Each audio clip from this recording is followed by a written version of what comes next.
On a night when darkness does not feel empty but heavy with meaning, when the sky seems closer to the earth and the air itself appears to listen,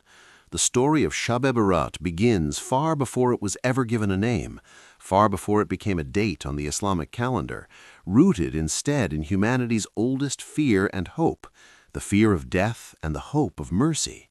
And to understand why millions believe that on this night life and death are written, destinies sealed, and forgiveness distributed, one must travel back to the earliest days of Islam, into a world where revelation was still unfolding in lived experience, where nights were not merely intervals of rest, but moments of divine encounter, and where time itself was understood as uneven, charged with sacred intensity at specific points chosen by God.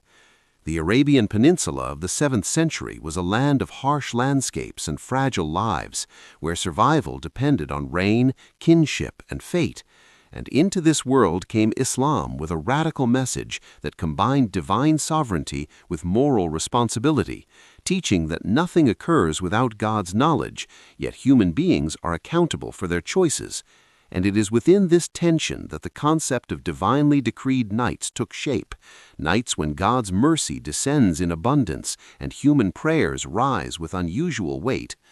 Among these nights, the 15th of Shaban emerged gradually in the consciousness of the early Muslim community, not through a single proclamation, but through transmitted memory, devotional practice, and the lived example of the Prophet Muhammad, whose nights were often spent in prayer, reflection, and communion with God, and whose actions were observed closely by his companions and family, forming the raw material of what would later be preserved as hadith.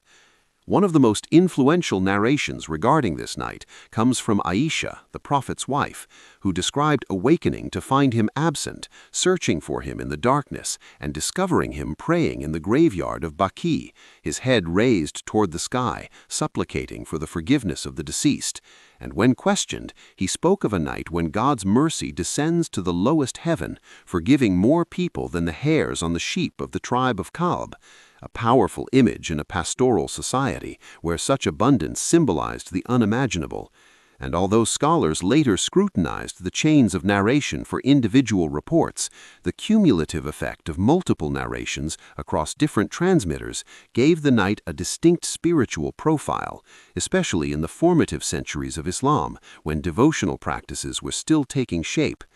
During this period, the Quran itself provided a theological foundation for the idea that certain nights carry exceptional significance, describing a blessed night on which every wise matter is decreed, a verse that classical exegetes debated extensively, with some identifying it as Laylat al-Qadr in Ramadan, and others allowing for broader interpretation. And while the dominant scholarly consensus eventually linked the verse to Ramadan, the idea that divine decrees unfold through time rather than in a single moment remained embedded in Islamic thought, leaving conceptual space for the 15th of Shaban to be understood as a night of preparation, a night when destinies are apportioned before their final confirmation. And this layered understanding resonated deeply with early Muslims who lived close to uncertainty, where disease, warfare, and famine could alter a life overnight, and thus the belief that one night might hold the coming year's fate offered not terror alone, but structure, an opportunity to seek mercy before judgment took effect.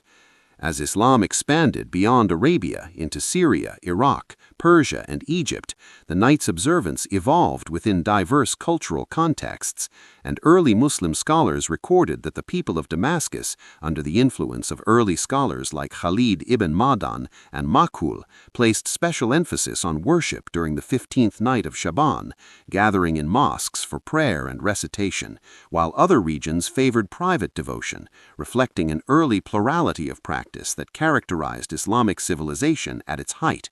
And this diversity did not weaken the night's significance, but enriched it, allowing communities to express shared belief through different forms.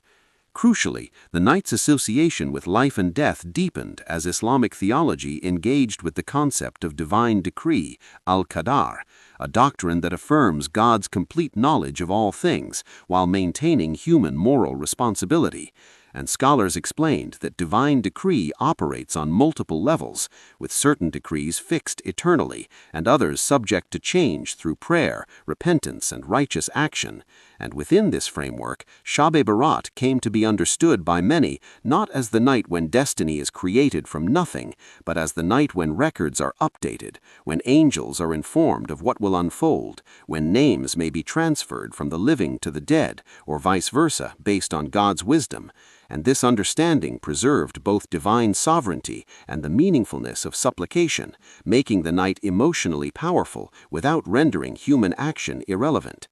As centuries passed and Islamic civilization entered its classical age, marked by the Abbasid Caliphate, flourishing scholarship, and vast urban centers like Baghdad, Cairo, and Damascus, Shab-e-Barat became woven into the rhythm of communal life, particularly in regions where Sufi spirituality emphasized the inner dimensions of worship, repentance, and remembrance of death. And Sufi poets and teachers spoke of the night as a moment when veils are lifted, when the heart confronts its own fragility, and when the nearness of death serves not to paralyze, but to awaken. And this spiritual framing ensured that the night was not merely feared, but sought after, a chance to reconcile with God and with one another. Yet the history of Shab-e-Barat is not a simple story of universal acceptance, because Islamic intellectual tradition thrives on debate, and many scholars cautioned against excess, innovation, and practices unsupported by strong textual evidence, emphasizing that while the night has virtue, it should not overshadow the central pillars of worship established by clear revelation. And this balance between reverence and restraint allowed Shab-e-Barat to endure without becoming doctrinally divisive, even as interpretations varied.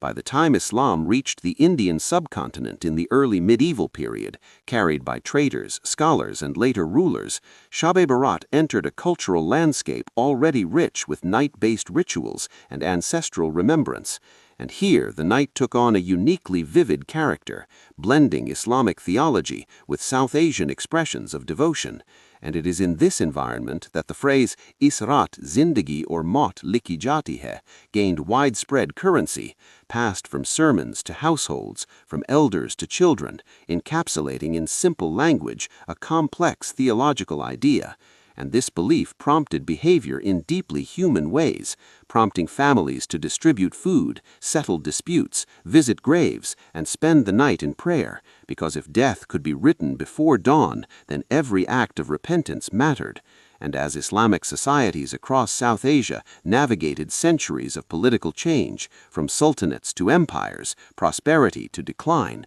Shab-e-Barat remained a constant, a night that transcended rulers and regimes, binding generations through shared vulnerability before God. And as this first phase of the story draws towards its close, the night stands firmly established, not as a marginal observance, but as a deeply rooted moment of reckoning, poised on the threshold between past and future, mercy and accountability, life and death, setting the stage for how it would be experienced, contested, and transformed in the centuries to come.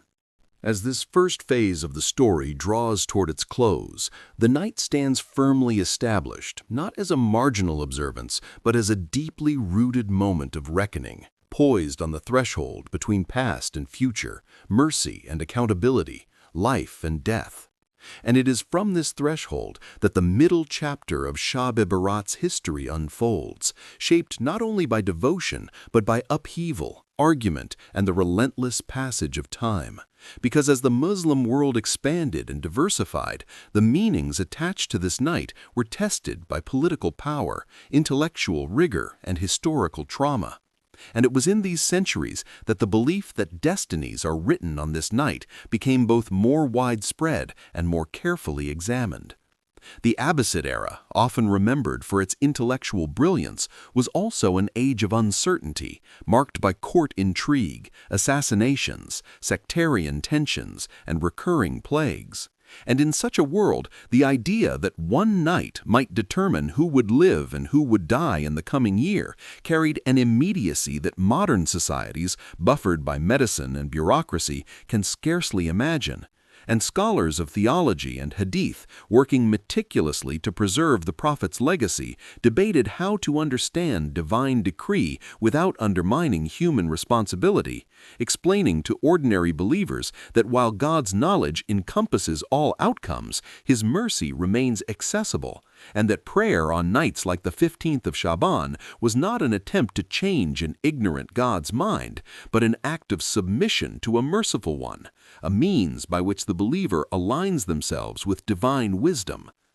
During this period, graveyard visitation on Shab-e-Barat became increasingly common in many regions, not as a morbid fixation, but as a reminder of continuity between generations, because death in Islamic thought is not annihilation, but transition, and praying for the deceased reinforces the communal bond that extends beyond the grave. And this practice gained further resonance during times of mass death, such as the waves of plague that swept through the Islamic world in the medieval period, leaving families shattered and cities half empty. And on such nights, standing among the graves, believers confronted the thin line separating the living from the dead, a line they believed might be crossed by names written before dawn. Yet, alongside this emotional intensity, intellectual caution persisted, and major scholars emphasized moderation, warning against turning the night into a spectacle divorced from sincere worship. And this balance between popular devotion and scholarly guidance became a defining feature of Shab-e-Barat's evolution, allowing it to survive periods of reform and critique without losing its core meaning. As Islamic civilization spread eastward, this balance was tested anew in South Asia, where Muslim societies existed alongside ancient religious traditions that already marked nights for remembrance of ancestors and cosmic renewal. And rather than erasing these instincts, Shab-e-Barat provided a new theological framework for them, anchoring existing human impulses toward memory and fate within Islamic monotheism. And under the Delhi Sultanate and later the Mughal Empire, the night acquired both private and public dimensions, observed in humble homes and imperial capitals alike, with emperors and peasants alike conscious that power, wealth, and status offered no immunity from the decree believed to descend on this night. Mughal chronicles describe rulers engaging in acts of charity and prayer during Shaban, aware that sovereignty itself is transient, and Sufi lodges across the subcontinent filled with devotees seeking forgiveness, illustrating how the night cut across social hierarchies, reminding all that death is the great equalizer. The arrival of European colonial powers in Muslim lands introduced new pressures that reshaped religious life as traditional institutions weakened and communities struggled to preserve identity under foreign rule. And in this context, Shab-e-Barat took on an added layer of meaning, serving as an anchor of continuity, a night when colonial calendars and political subjugation receded, replaced by an older rhythm that affirmed divine sovereignty over imperial power. And British observers, writing with a mixture of curiosity and condescension, recorded the fervor of the night without fully grasping its emotional depth, often misinterpreting it as superstition rather than as a response to existential vulnerability.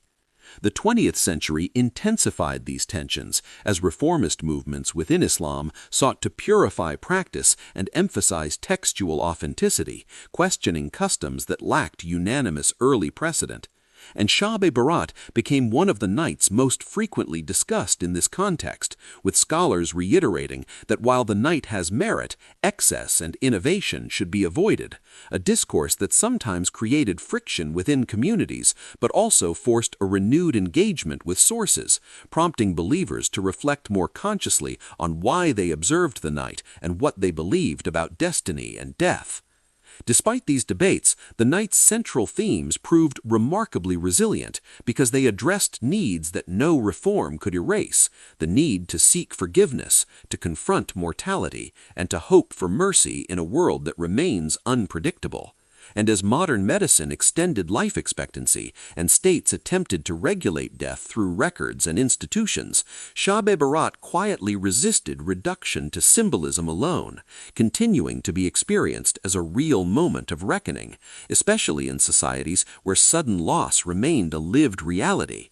As this middle chapter transitions towards its conclusion, the night stands transformed, yet intact, carrying the weight of centuries of prayer, debate, sorrow, and hope, shaped by empires and scholars, but ultimately preserved by ordinary believers who found in it a language for their deepest fears and aspirations. And it is here, in this accumulated history, that the final meaning of Shab-e-Barat begins to emerge with clarity, not as a contradiction of reason, but as a complement to it, not as a denial of effort, but a reminder of limits. And in the final movement of this long narrative, the focus returns from institutions and empires to the individual soul standing beneath the night sky.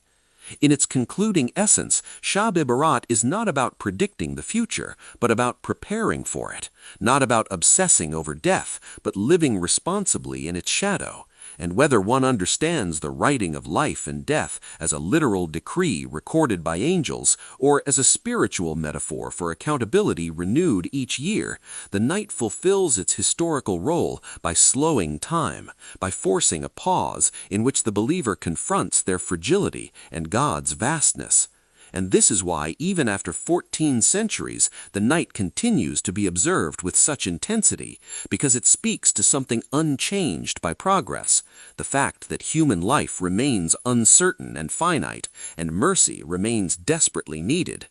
And as dawn approaches and the darkness begins to thin, the believer rises from prayer not with certainty about the future, but with humility towards it, carrying forward a tradition shaped by revelation, scholarship, suffering, and hope. And in this continuity lies the true completion of Shab-e-Barat's story, a night that has endured not because it promises control over fate, but because it teaches surrender to a wisdom greater than our own.